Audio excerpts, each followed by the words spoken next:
You know, I have never seen a fan base so confident about something that have not actually been seen before, like these Los Angeles Laker fans, bro. And it's only July. It's not October. It's not January. It's not the playoffs. It's freaking July. And I'm scrolling on social media and I actually see somebody post this. They said that the gap between the Lakers and the Denver Nuggets is more about narrative than reality. Then they throw out regular season records over the last 2 years, Western Conference seed, playoff exit, average ages, and somehow conclude that these Los Angeles Lakers are now better than the Denver Nuggets. And I'm just sitting there looking at myself and looking at my phone like, really, bro, based off of what?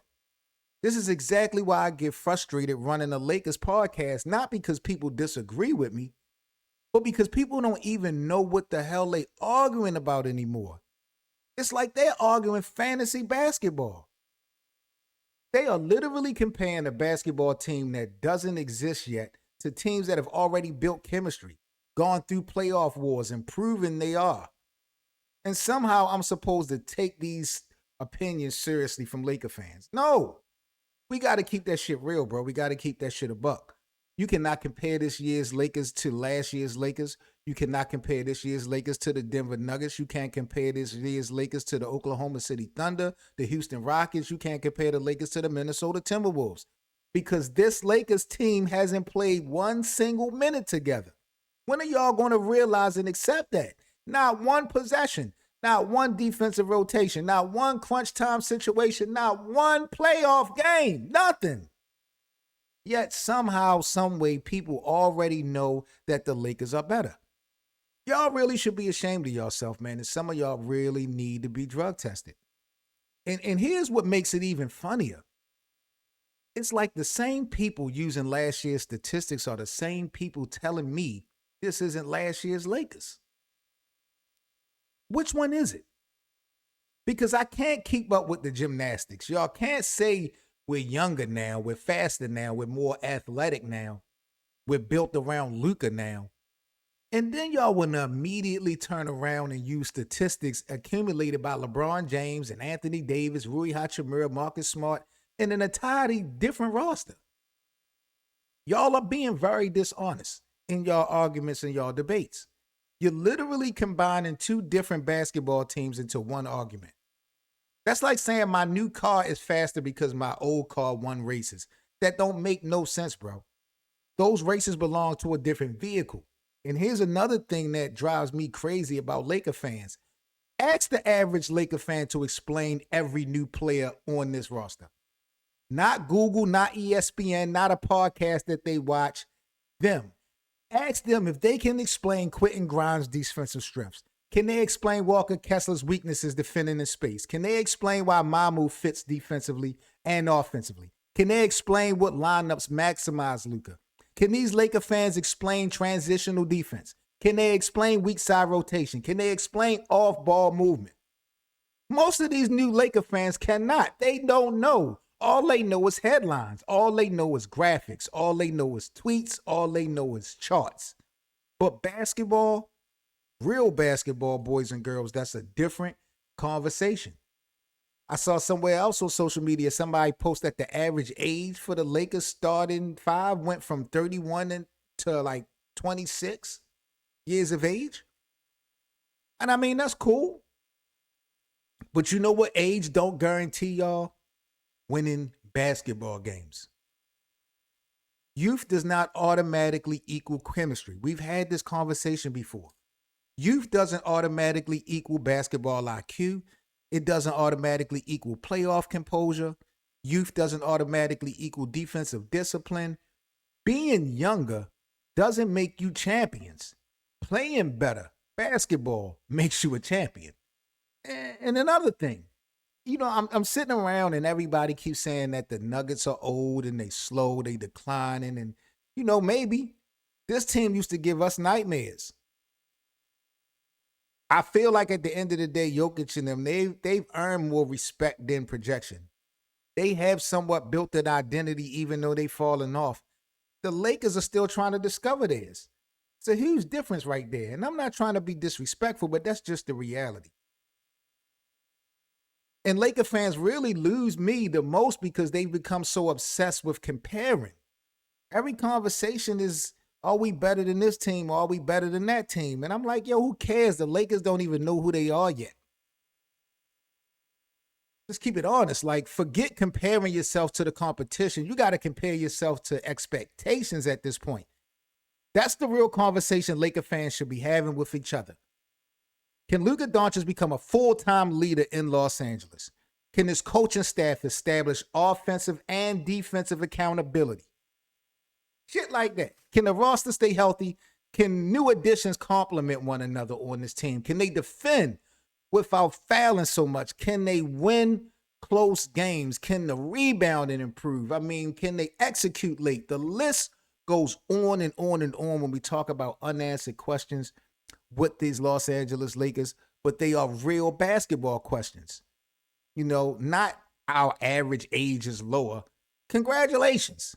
Congratulations. The birth certificates got younger. Now prove to me that basketball got better. That's what I need to see. Because here's the uncomfortable truth about all of this. Potential has become a disease inside the Lakers fandom. Every single offseason, we talking about we won free agency. Every summer, we got deeper. Every July, the roster is crazy. Then the season starts, reality punches right in our face, and suddenly the excuses start to begin, from injuries to no chemistry to, wrong rotation. This person need time, that person need time. It's almost like basketball, requires games to be played. Crazy concepts. I'm not saying that the Lakers won't be no good this season. I'm not saying that they can't compete to a fault. I'm not saying Luka can't lead this franchise into the new era. All I'm saying is we don't know. And admitting that I don't know doesn't make me feel like less of a basketball fan. It makes me feel like I'm an honest one. And I feel like y'all need to keep it real with yourself, bro, because sports media has conditioned y'all to think every opinion has to be absolute. And it don't. Whether y'all agree or not, bro, sometimes the smartest basketball opinions is let's wait and see. That's not weakness, that's maturity. The Lakers have talent, absolutely. They have youth, absolutely. But upside does not equal production. Potential isn't execution. And talent without chemistry has sent plenty of teams packing early. So please, Laker fans, do me a huge favor. Stop comparing this roster to teams that have already established themselves. Stop pretending that projections are actual facts. Stop acting like Twitter graphics and things on social media are really scouting reports. Stop recycling all these stupid narratives from people who haven't even watched a single possession of this team neither, because it don't make no sense and it don't add up. And that's what y'all doing right now. Everybody out here guessing. Some of y'all guesses are optimistic. Some of y'all guesses are pessimistic. But they are all still guesses at the end of the day. And until opening night arrives, bro, this Lakers team is nothing more than a collection of names on paper. Y'all don't want to just live and accept that. Paper doesn't win playoff games or playoff series, by the way, too. I want y'all to keep that in mind. Basketball does. So if you asking me where does the Lakers rank today, I couldn't tell you. I could not tell you at all where these Lakers rank today. I don't know because nobody knows. Not me, not ESPN, not Twitter, not Luka fan accounts, nobody. Nobody. And the sooner people in Lakers land accept that reality, the smarter our basketball conversations will become. Right now, niggas is out here arguing about ghosts, a team that no longer exists versus a team that hasn't even really been born yet. I don't think that's analysis at all. I feel like that shit is imagination.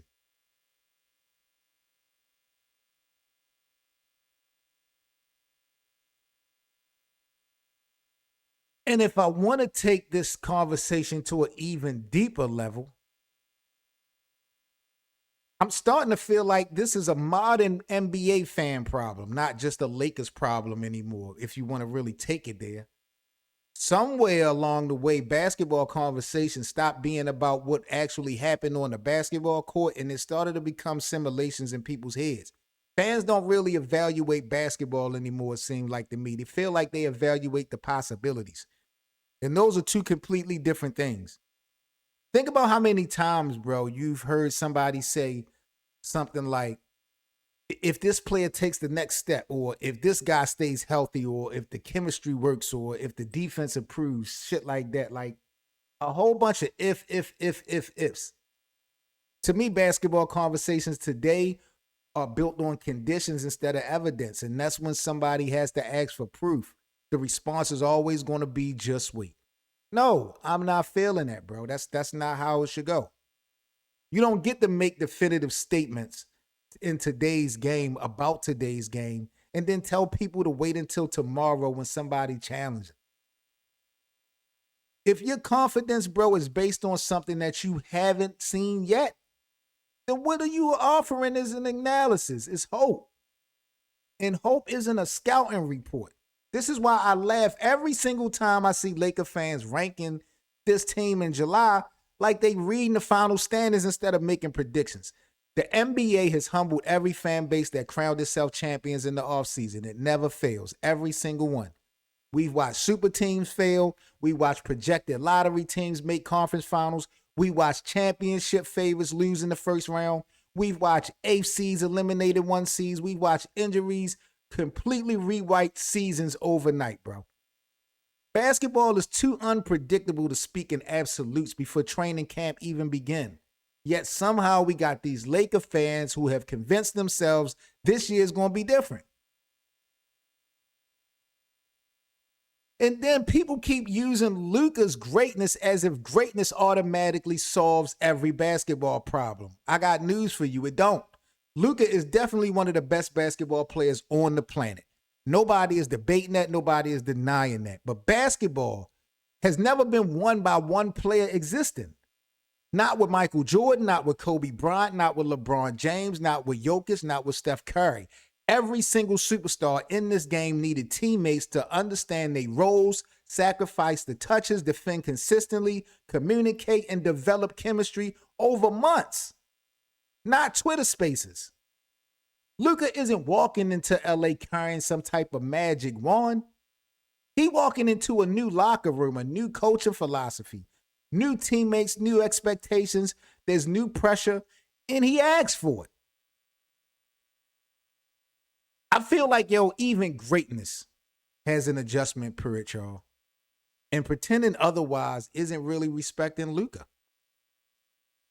It's like placing unrealistic expectations on the man.